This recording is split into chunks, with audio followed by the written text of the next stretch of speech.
If you ever drove down an American highway in the 1990s, walked into a convenience store, or looked up at a giant billboard featuring a rugged cowboy, you know the name Marlboro. That iconic red and white box, the distinct scent of sweet Carolina tobacco. For 2 decades, Marlboro meant the Concord factory in North Carolina, built by thousands of workers who turned Cabarrus County into an absolute economic powerhouse. Started in the early 1980s as a multi-billion-dollar corporate fortress. By the peak of the 1990s, this single colossal facility produced an astonishing 146 billion cigarettes every single year. Generations of workers in Concord built their entire lives, bought their homes, and defined their community around those machines. They survived the initial health reports. They survived the changing cultural attitudes. They survived the early lawsuits. Then came the historic Master Settlement Agreement in 1998, a legal earthquake that changed the global tobacco industry forever. And by 2009, Philip Morris had completely shut down production, laid off the remaining workforce, and abandoned the massive complex. This is the story of how shifting cultural tides and ruthless corporate consolidation destroyed the greatest industrial fortress North Carolina ever built. Before we dive in, let us know in the comments which brand or business empire you want to hear about next. And if you love our stories, please subscribe to support our channel. Chapter 1. The Ambition to Reach the Peak. The late 1970s brought an unprecedented boom to the tobacco industry. Profit margins swelled. Competition among the major players grew fierce. Philip Morris held a winning card. The Marlboro brand dominated shelves across America. But success created a new problem. Consumer demand rapidly outpaced production capacity. The company needed a new facility. Executives did not just want a standard plant. They envisioned a massive industrial complex to consolidate their absolute power over the market. Corporate leaders looked south. They searched for a location with deep roots in tobacco culture, a favorable tax environment, and a willing workforce. They found Concord, North Carolina. Located in Cabarrus County, this area offered exactly what Philip Morris required. The region provided wide open spaces, a rich history of textile manufacturing, and a community hungry for high-paying jobs. The plan took shape rapidly. Philip Morris did not buy a small plot of land. They purchased over 2,000 acres. This massive land acquisition signaled a monumental shift for the region. Concord was about to become the center of the global tobacco trade. The company poured billions of dollars into the vision. They wanted a fortress of manufacturing. They demanded a place that could churn out cigarettes faster and cheaper than any competitor on the planet. People in Cabarrus County watched the land clear. Earth movers reshaped the landscape. The sheer scale of the project defied local expectations. Looking back at those early days, one can see how the sheer momentum of corporate ambition easily overshadowed any questions about long-term sustainability. When a company arrives with bottomless pockets and promises of generational prosperity, a community rarely asks what happens if the money stops flowing. Concord welcomed Philip Morris with open arms. The corporate war required ammunition, RJ. Reynolds controlled significant market share. Philip Morris intended to crush them. The Concord facility would serve as the ultimate weapon in this fight. By centralizing production, Philip Morris could lower operating costs and flood the global market with Marlboro cigarettes. The strategy relied entirely on brute force scale. They needed to build a machine that never slept. Engineers drafted plans that pushed the limits of industrial design. The new factory needed to house the most advanced robotics and packaging systems available. It required miles of interconnected conveyor belts, automated storage systems, and massive climate-controlled zones to handle raw tobacco leaves. The planning phase alone consumed millions of man-hours.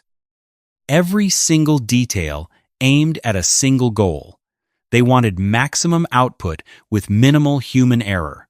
Local officials fast-tracked all necessary zoning permits. State politicians publicly celebrated the massive capital investment. North Carolina already stood as a historic tobacco stronghold, but the Concord plant elevated that status to a new level.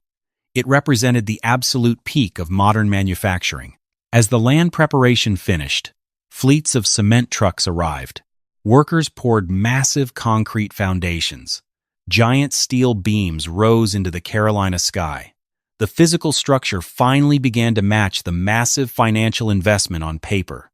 During this planning phase, the public perception of smoking remained profitable. Health warnings existed on packages, but the cultural dominance of the Marlboro Man kept sales climbing. Philip Morris built their new empire on the confident assumption that global demand would never wane. They designed the Concord plant to supply a world that they believed would never stop smoking. The construction site quickly became a beacon of economic progress for Cabarrus County. Hundreds of construction workers, electricians, and pipe fitters worked around the clock in rotating shifts.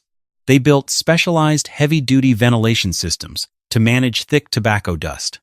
They installed massive electrical grids to power the upcoming automated assembly lines.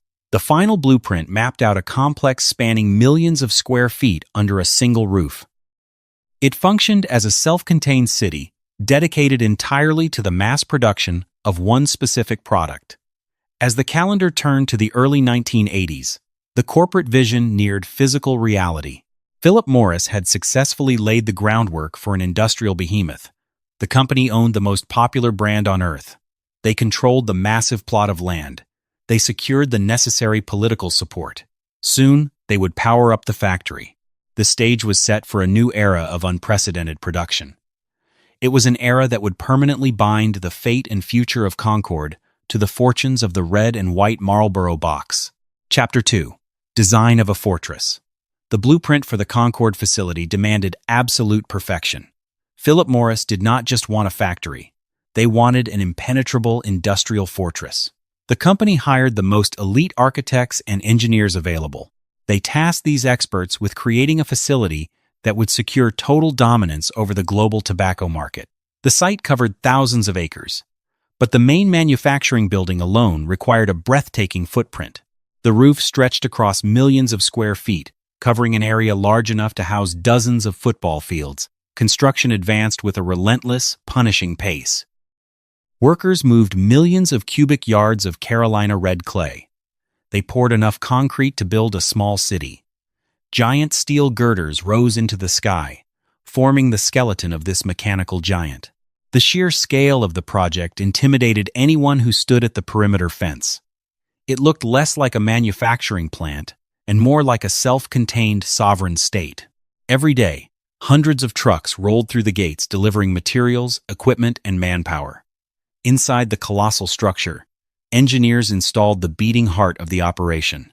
The early 1980s marked an era when computer automation started to reshape global manufacturing.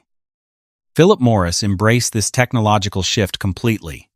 They ordered custom-built machinery from top engineering firms in Germany and Italy. These machines arrived in massive shipping containers. Teams of highly trained technicians spent months assembling them on the pristine, heavily reinforced factory floor.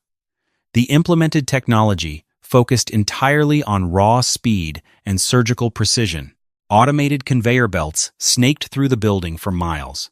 Engineers designed a complex system to move raw tobacco leaves from storage vaults to processing vats without human hands ever touching the product. Advanced climate control systems monitored humidity and temperature constantly. Tobacco requires highly specific environmental conditions to remain pliable and fresh. The Concord plant controlled its internal weather with ruthless, unwavering efficiency. One cannot look at the layout of this facility without noticing the cold, calculating nature of industrial design. Every single square foot had a designated purpose, optimized solely for corporate profit. The human element felt entirely secondary to the relentless rhythm of the machines. The architecture served the product first and the people second. The packaging lines represented the true marvel of the facility. Engineers calibrated these machines to cut, fold, wrap, and seal Marlboro boxes at blinding speeds. A single machine could produce thousands of perfectly formed cigarettes in a matter of minutes. When you multiplied that output by dozens of parallel assembly lines, the production numbers became staggering. The facility possessed the mechanical capacity to manufacture well over 100 billion cigarettes annually. Security around the technology was incredibly tight. Philip Morris protected their manufacturing processes like classified military secrets. They restricted access to specific zones within the factory. They required special security clearance for engineers working on the proprietary blending machines.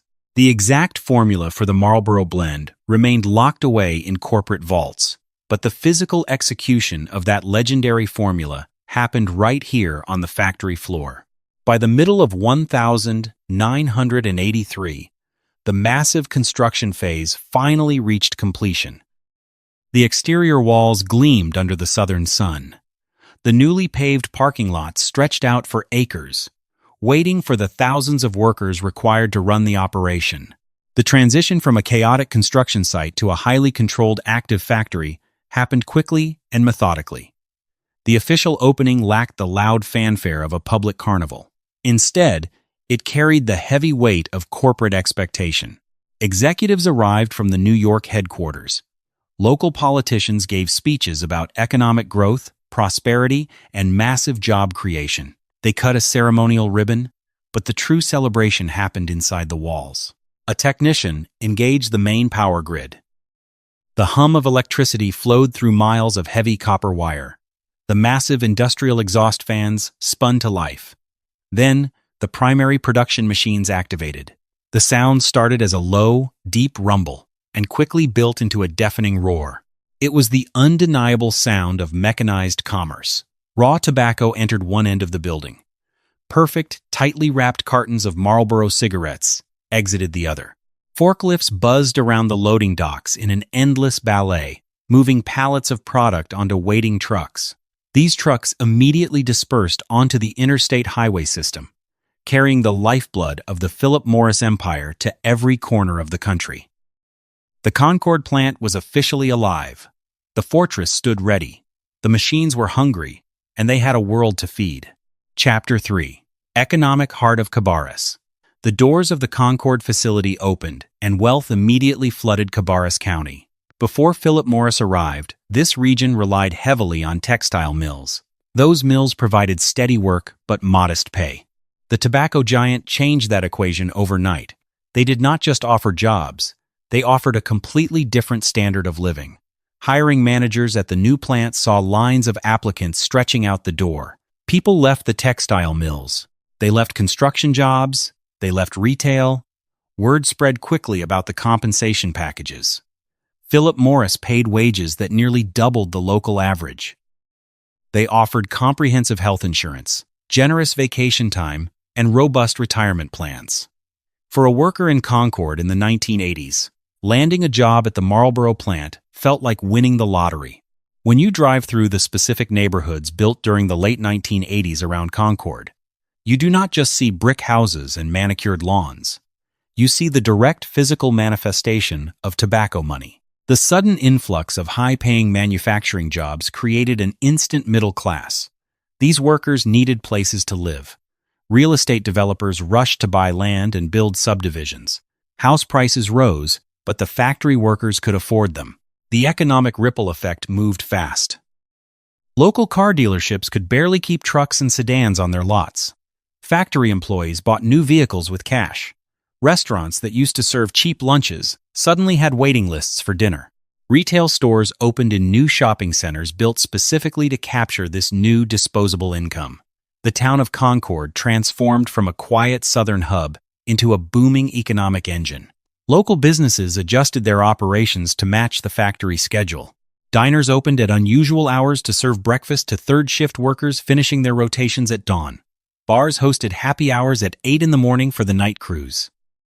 The rhythm of the town synchronized completely with the humming machines inside the fortress. Everyone marched to the beat of the production line. The local government also reaped the rewards.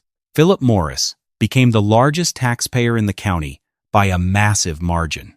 Millions of dollars in property taxes flowed into the municipal treasury every year. The county used this money to build new schools, upgrade infrastructure, and expand public services.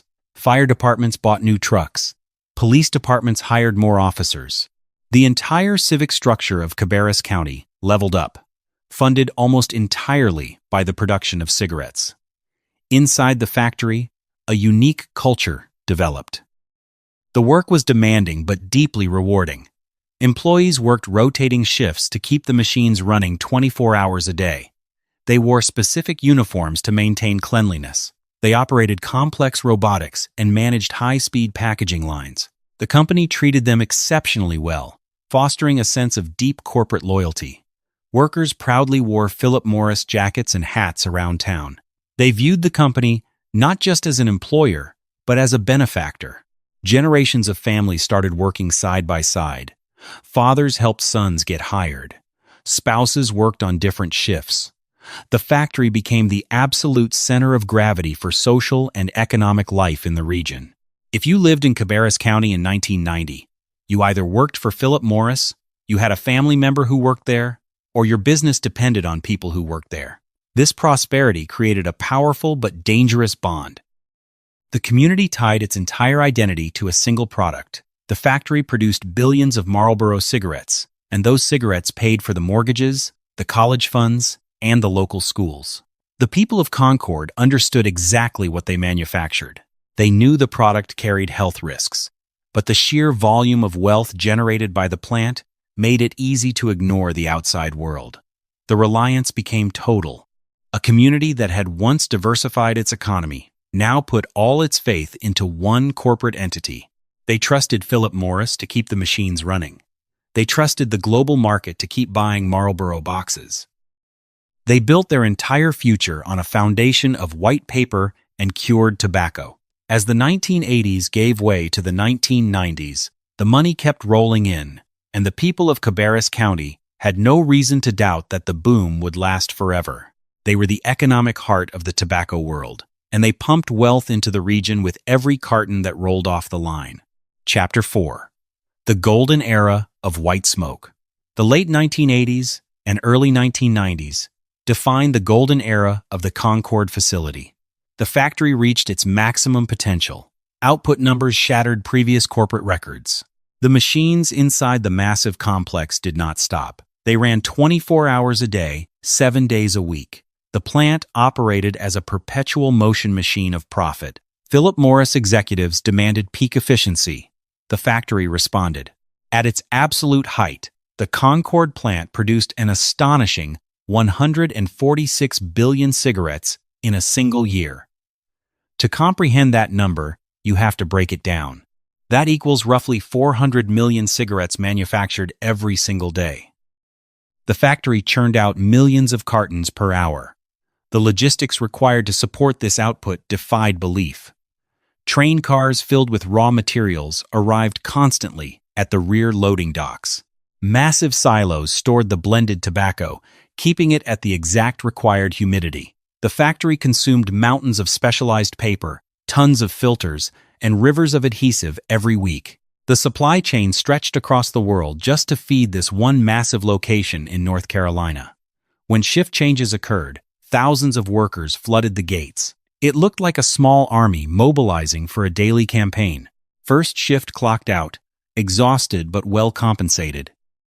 Second shift clocked in, taking their places at the control panels and monitoring stations. The transition happened seamlessly. A worker never left a station until their replacement stood ready. The machines never slowed down. The marketing department in New York fueled this relentless demand. The Marlboro man stared down from billboards on every major highway. He dominated magazine spreads. This rugged cowboy image sold a lifestyle of freedom and independence. But the reality behind that cowboy image existed here in Concord. It was not a lonely rider on horseback. It was thousands of factory workers wearing safety glasses, earplugs, and company uniforms, operating heavy machinery under bright fluorescent lights. Looking at the archival footage of those endless assembly lines, one cannot help but marvel at the terrifying efficiency of it all. Millions of perfectly uniform white cylinders marched down the belts, looking like a microscopic army engineered to conquer global markets. It is fascinating to observe how a simple product, basically dried leaves rolled in paper, could command such an immense, sophisticated industrial infrastructure. The sheer volume numbed the human mind. The wealth generated by this volume trickled down into every corner of the Cabarrus County community. Local banks saw record deposits. High school graduates did not worry about college tuition. They simply waited for their 18th birthday so they could apply at the plant. The factory offered an immediate path to financial security. You did not need a university degree to succeed. You just needed a strong work ethic and a willingness to work the rotating shifts.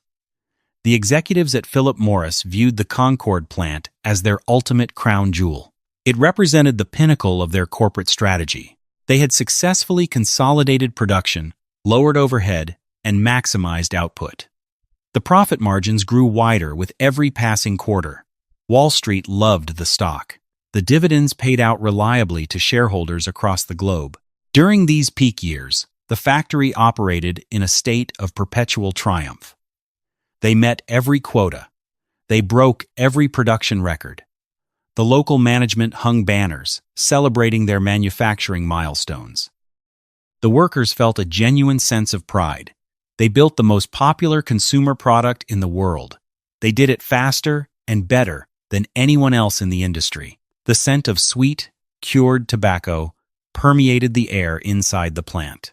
It clung to the clothes of the workers. It became the signature smell of success for the entire county. Yet, this golden era existed inside a fragile bubble. The massive wealth relied entirely on the continued social acceptance of smoking. As long as people bought the red and white boxes, the machines in Concord would keep humming. The workers focused on their paychecks. The executives focused on the stock price. The sheer momentum of the golden era blinded them to the shifting cultural winds outside the factory walls. They enjoyed the absolute peak of the mountain, entirely unaware that the ground below them was about to give way. Chapter 5.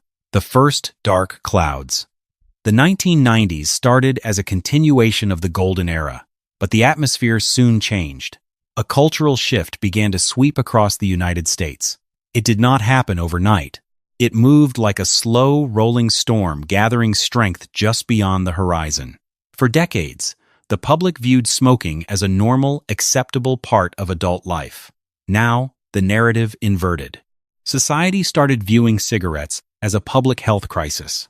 Medical science had warned about the dangers of tobacco for years.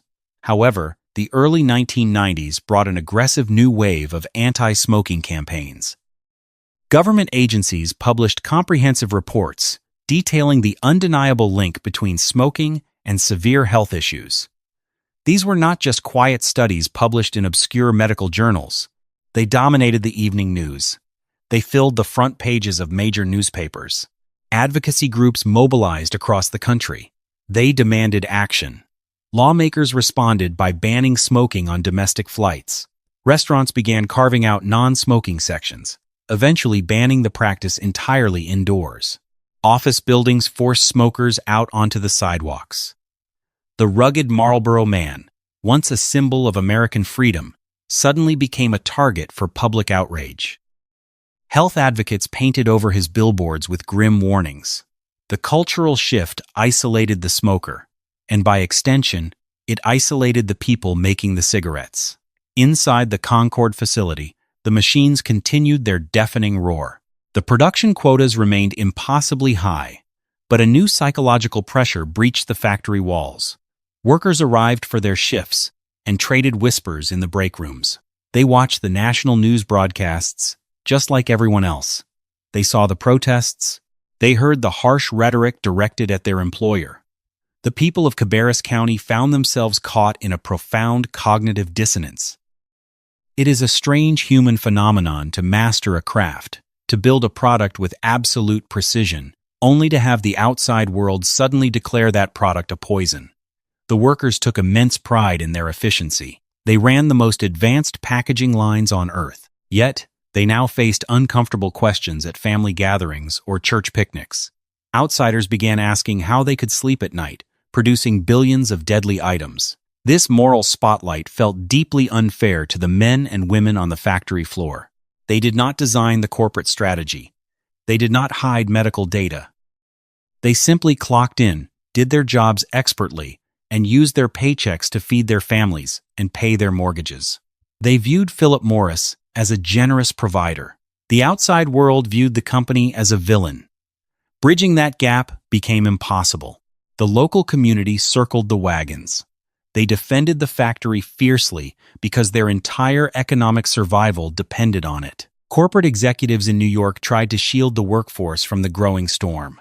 Management sent out memos reassuring the Concord employees about the stability of the company. They pointed to the massive global market. Even if American consumers bought fewer cigarettes, the international demand remained robust. The factory still shipped millions of cartons overseas. The executives insisted the fortress remained secure, but the workers felt the subtle shifts. The public relations department grew defensive. The company started investing heavily in political lobbying just to maintain the status quo. The confident, aggressive swagger of the 1980s vanished. A defensive crouch replaced it. Sales numbers in the domestic market began to reflect the cultural change. The decline happened slowly at first, barely a blip on the massive production charts, but the trajectory pointed downward. For the first time since the factory opened, the sheer volume of output stopped climbing. The line on the graph flattened. It was a terrifying metric for a corporation built on endless growth. Local businesses in Concord also sensed the change in the wind. The economic engine still pumped wealth into the county, but the unbridled optimism faded. City planners quietly acknowledged that depending entirely on a single, highly controversial product carried massive risks. However, they had no alternative industries ready to replace the tobacco giant. The Concord facility remained a marvel of modern engineering. The tobacco leaves still arrived by the trainload. The finished boxes still left by the truckload.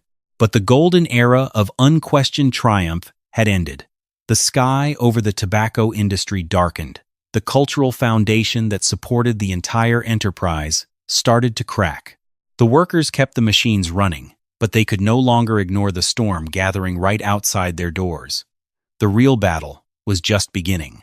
Chapter 6. The Fierce Legal Battle. The pressure outside the Concord facility finally breached the legal defenses of Philip Morris. For decades, the tobacco industry fought individual lawsuits and won. They employed the most expensive corporate lawyers in America. They buried plaintiffs in endless paperwork. They denied the addictive nature of their product under oath. But the late 1990s brought a different kind of war. State attorneys general joined forces across the country. They sued the major tobacco companies to recover billions of dollars in public health care costs related to smoking illnesses. The sheer scale of this coordinated legal assault overwhelmed the traditional corporate defense strategies. In November 1998, the industry officially surrendered. Philip Morris, along with 3 other major manufacturers, signed the Master Settlement Agreement. This monumental document changed the trajectory of the Concord plant forever. The agreement required the tobacco companies to pay more than $200 billion to the states over the first 25 years. It imposed severe restrictions on marketing. It banned outdoor billboard advertising completely. It eliminated transit ads and branded merchandise. It forced the retirement of iconic brand mascots. The Marlboro man could no longer look down upon the American highway to sell the product made in Cabarrus County. I find it deeply ironic that an empire built on rolling dried leaves and thin paper was ultimately brought to its knees by millions of pages of legal documents.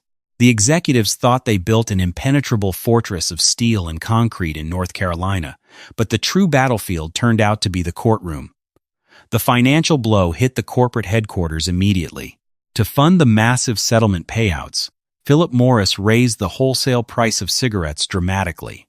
Simultaneously, state and federal governments imposed heavier excise taxes.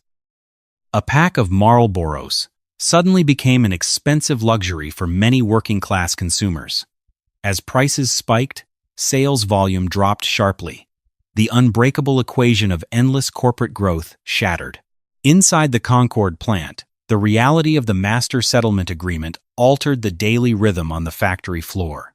The massive production quotas finally adjusted downward.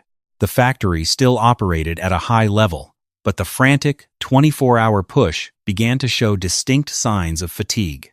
Some specialized production lines shut down for routine maintenance and never turned back on. The constant, endless line of supply trucks at the loading docks visibly thinned out. Management tried to maintain a sense of normalcy. They held town hall meetings on the production floor. They assured the Cabarrus County workforce that the company remained highly profitable. Philip Morris still dominated the global market, and international sales helped cushion the blow of the domestic decline. But the numbers did not lie. The Concord facility possessed the physical capacity to produce nearly 150 billion cigarettes a year. The post-settlement American market simply no longer required that kind of staggering volume. The legal restrictions on marketing also changed the internal culture of the company. Philip Morris could no longer sponsor major public events the way it once did. The aggressive corporate swagger disappeared from their communications. The company transitioned from a triumphant growth machine into a highly regulated entity managing a controlled decline. They focused on extracting maximum profit from a steadily shrinking customer base. This strategic shift terrified the local community. The county government realized the massive tax revenue from the plant might not flow forever. Workers who planned to spend 30 years at the facility started looking at their retirement accounts with rising anxiety. The company still paid excellent wages, but the job security felt a lot less certain. The executives in New York started looking closely at their entire manufacturing footprint. They operated multiple plants across the United States. During the boom years, they needed every single machine running. Now, with domestic volume dropping every quarter, maintaining massive facilities made no financial sense. The corporate accountants began calculating the cost of consolidation. The Concord plant represented their most advanced physical asset, but it also carried massive overhead. As the century turned, the legal battles subsided, leaving behind a heavily taxed, strictly regulated industry. The war in the courtrooms ended, but the battle for survival inside the Cabarrus County fortress had just begun. The machines still hummed, but the heavy shadow of the master settlement agreement hung over the factory floor. The workers knew the golden era was over. They simply waited to see how brutal the new era would become. Chapter 7. Decline and Layoffs. The new millennium brought a harsh reality to Concord. The master settlement agreement did its job perfectly. State taxes pushed cigarette prices higher every year. American smoking rates plummeted rapidly. The demand for Marlboro cigarettes dropped at a speed that panicked corporate executives. Philip Morris faced shrinking domestic revenue. The executives looked at their manufacturing empire and saw a massive financial burden. The Concord facility was designed to produce nearly 150 billion cigarettes annually. It now produced a fraction of that number. The math simply no longer worked. The factory floor reflected this decline immediately. The physical environment changed. For 15 years, the deafening roar of the machines provided a constant, reassuring backdrop for the workers. Now, employees noticed long periods of eerie silence. Management ordered entire sections of the packaging lines to power down permanently. Maintenance crews covered the expensive Italian and German machinery in thick plastic tarps. The massive physical footprint of the factory remained exactly the same, but the active production zone shrank every single month. The fortress was hollowing out from the inside. It is a brutal reality of industrial architecture that factories are designed to speed up, never to slow down gracefully. A quiet manufacturing plant does not feel restful. It feels like a giant machine slowly suffocating. The silence inside the Concord facility carried a heavy, suffocating weight. The workers felt it every time they walked past the dormant assembly lines. Rumors spread through the break rooms faster than tobacco dust through the ventilation system. The workers paid attention to the logistics. They noticed the missing supply trains. They saw fewer trucks arriving at the loading docks to carry away the finished product. Supervisors held closed-door meetings that lasted for hours. The transparent communication and cheerful town halls of the golden era vanished completely. Deep anxiety replaced the old corporate loyalty. The employees knew how to read the production schedules. They knew the company could not sustain thousands of workers on half the volume. The first wave of layoffs hit the facility quietly. Management did not make a grand announcement. They called individuals into small, windowless offices. Human resources representatives handed out severance packages and explained the terms. Security guards then escorted veteran workers directly to the parking lot. These were men and women who helped build the fortress. They gave their youth to the company.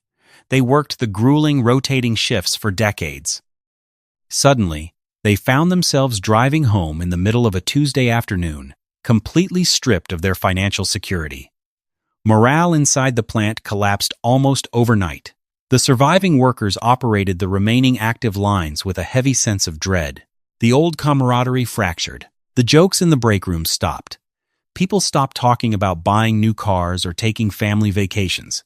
They focused entirely on surviving the next payroll cycle. Every time a manager walked onto the floor, the workers braced for another round of cuts. The contrast between the exterior and interior of the plant became jarring.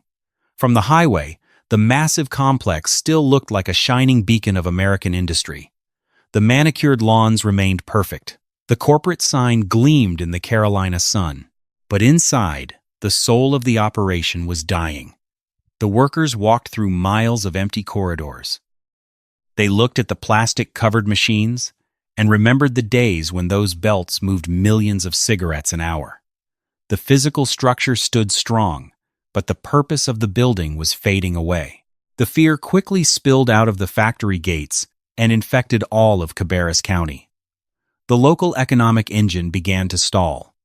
Dealerships that previously sold trucks for cash now saw their lots sit full. Diners that once served crowded early morning shift changes now sat half empty.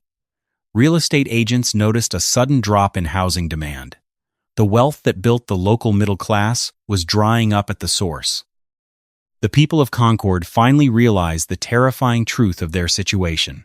The secure, high-paying job they believed would last until their retirement was a fragile illusion. They had built their entire community around a single corporate entity. Now, that giant corporation was dismantling their livelihoods just to protect its quarterly earnings. The generational promise broke. Fathers who had proudly helped their sons get hired at the plant now watched those same sons lose their jobs. The golden handcuffs were snapping, and the entire town stood on the edge of a massive economic cliff, waiting for the final push. Chapter 8. The Ruthless Consolidation Plan. The executives in New York City viewed the problem through a strictly financial lens. American smoking rates continued their steady decline. Philip Morris operated two massive manufacturing plants in the United States. One stood in Richmond, Virginia. The other stood in Concord. Maintaining both facilities drained corporate resources. The company needed to eliminate redundancy to protect its profit margins. The choice between the two locations became a cold mathematical equation. Richmond served as the historic headquarters for Philip Morris. It possessed deep political ties and integrated research facilities. Concord represented pure, massive production capacity. As domestic volume dropped, the company no longer needed Concord's astronomical output capabilities. The decision took shape quietly in the boardrooms. The executives drafted a ruthless consolidation plan. They would close the Cabarrus County fortress and move all remaining domestic production to Virginia. I find it revealing how corporate leaders handle the destruction of a community. They never use words like destruction or devastation. They use sterile terms like consolidation, optimization, and strategic realignment. They package the dismantling of thousands of lives into neat corporate presentations for their shareholders, stripping all human emotion from the process. The timeline accelerated in early 2007. Management dispatched efficiency experts to both plants. These consultants walked the floors with clipboards. They measured output. They evaluated machinery. They calculated the exact cost of severing the Concord workforce versus the cost of retrofitting the Richmond facility. The workers in North Carolina watched these consultants evaluate their worth. They knew the final verdict approached.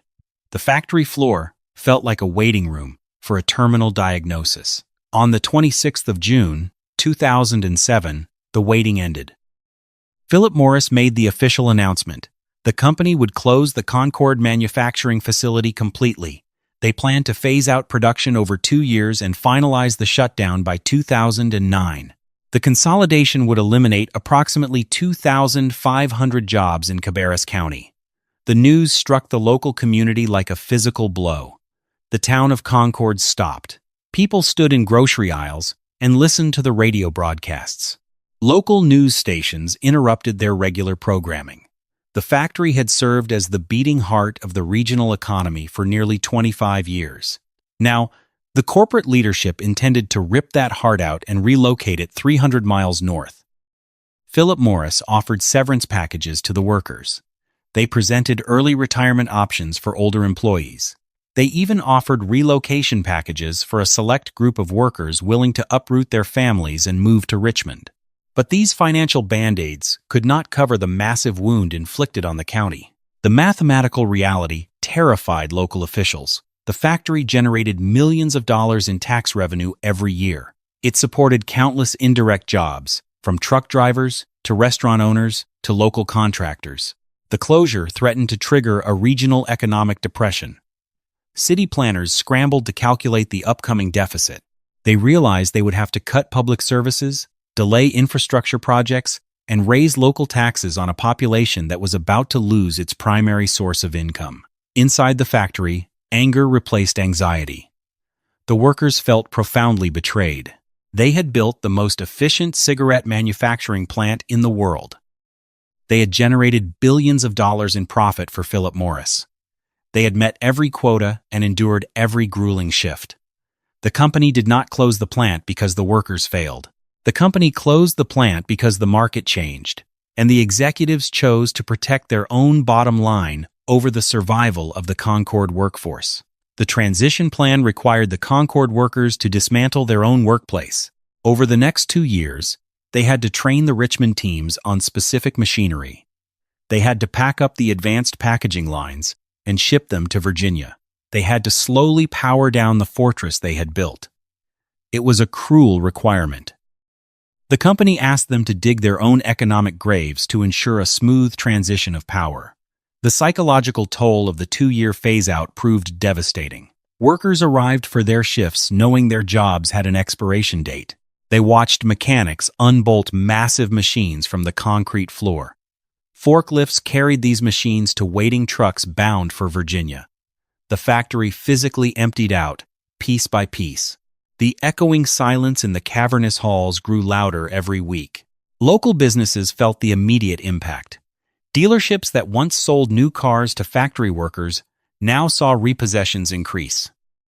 The thriving real estate market collapsed as families prepared to move away or faced foreclosure. The bustling diners lost their morning crowds. The wealth that flowed freely for 2 decades suddenly stopped.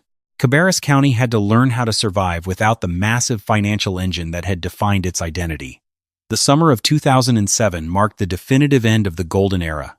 The corporate entity that built the middle class in Cabarrus County now executed a systematic plan to dismantle it. The machines still ran, but they ran on borrowed time. The Concord facility officially became a doomed empire, waiting for the final switch to turn off.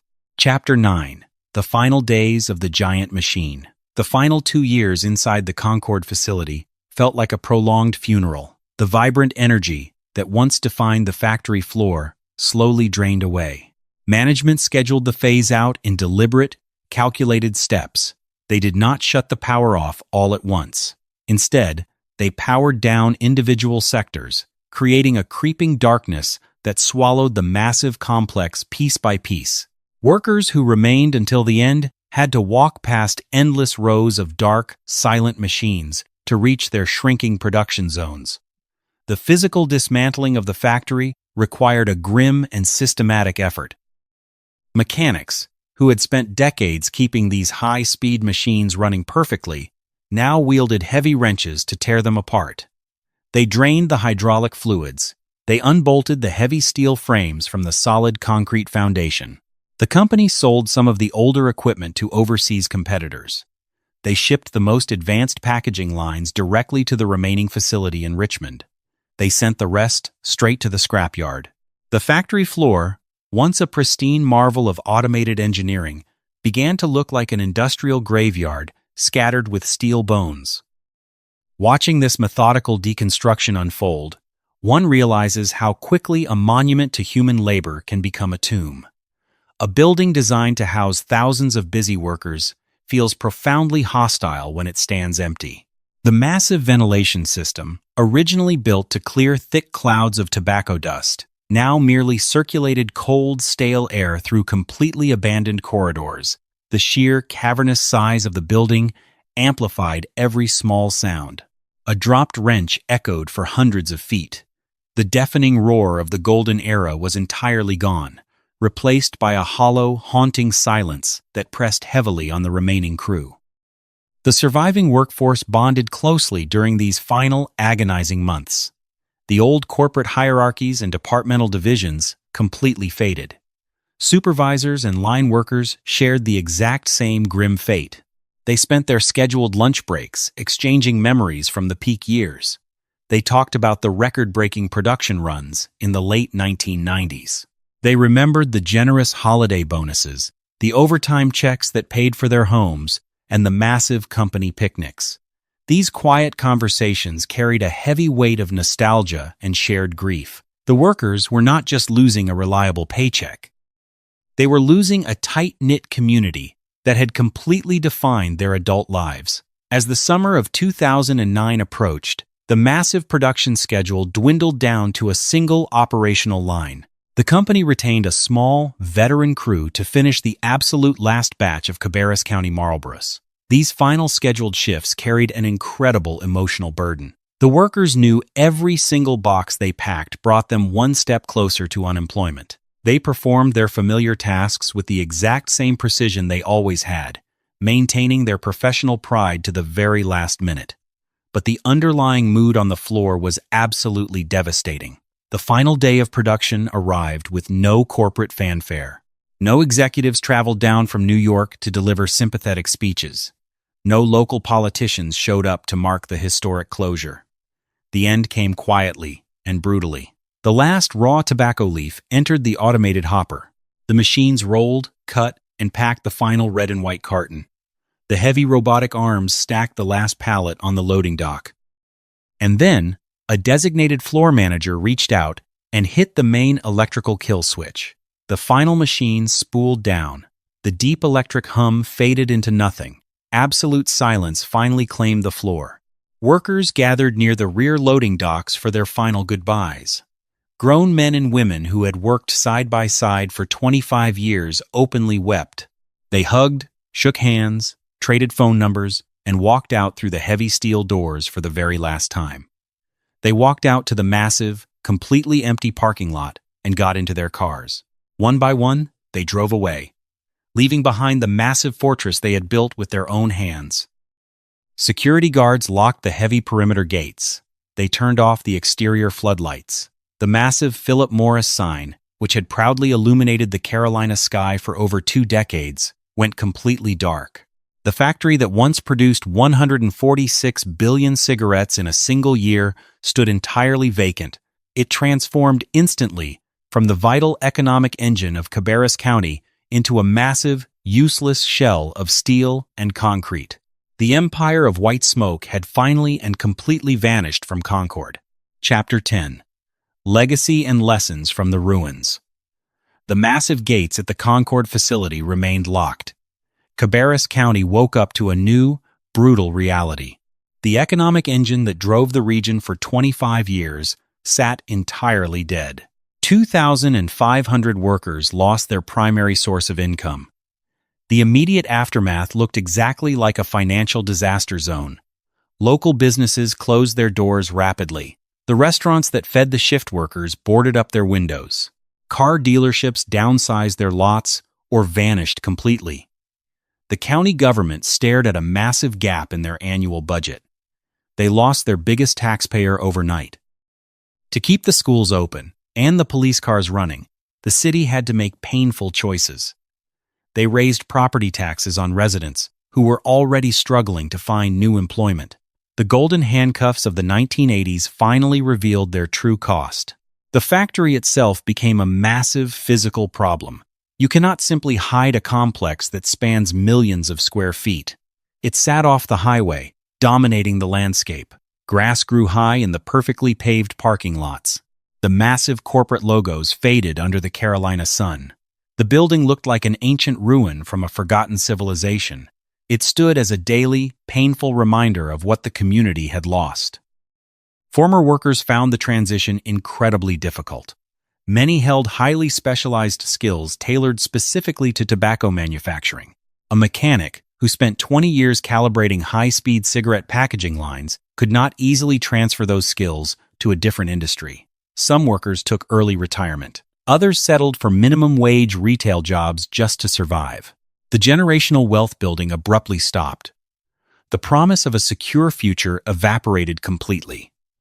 I often think about the danger of the single-industry town when looking at the Concord story.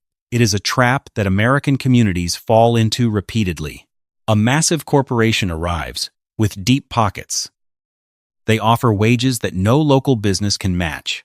The town happily builds its entire identity around that single company. They ignore the outside world. They ignore shifting cultural trends. They surrender their economic independence for a temporary boom. When the corporate headquarters eventually decides to pack up and leave, the town discovers it has forgotten how to survive on its own. Years passed before Cabarrus County finally started to recover. The region had to entirely reinvent its economy. Local leaders aggressively courted different industries. They focused on logistics, biotechnology, and advanced manufacturing. They realized they could never again let one single company hold their entire future hostage. The recovery proved slow and painful.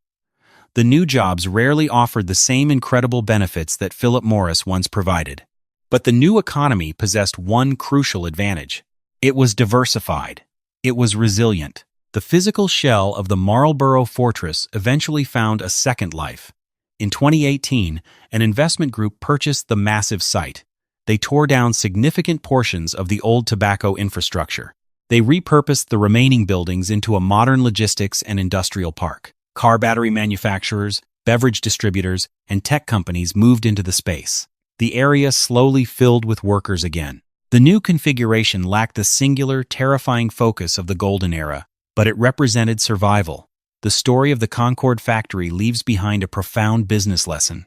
Philip Morris built a mechanical marvel designed to last a century. They believed their sheer scale would protect them from any market disruption. They failed to understand that absolute dominance creates massive vulnerability. When societal attitudes changed, their giant machine became a giant liability. The corporate leadership executed their consolidation plan flawlessly, on paper. They protected their margins. They appeased their shareholders in New York. But they devastated a loyal community in North Carolina to achieve those financial goals. The ruined factory stood for years as a monument to that ruthless calculation. It proved that no empire is truly permanent. A company can build the biggest, most efficient factory in the world. They can hire thousands of dedicated workers. They can produce billions of units a year. But when the world decides it no longer wants what you sell, the machines will inevitably stop. The empire of white smoke vanished, leaving only an empty concrete fortress behind.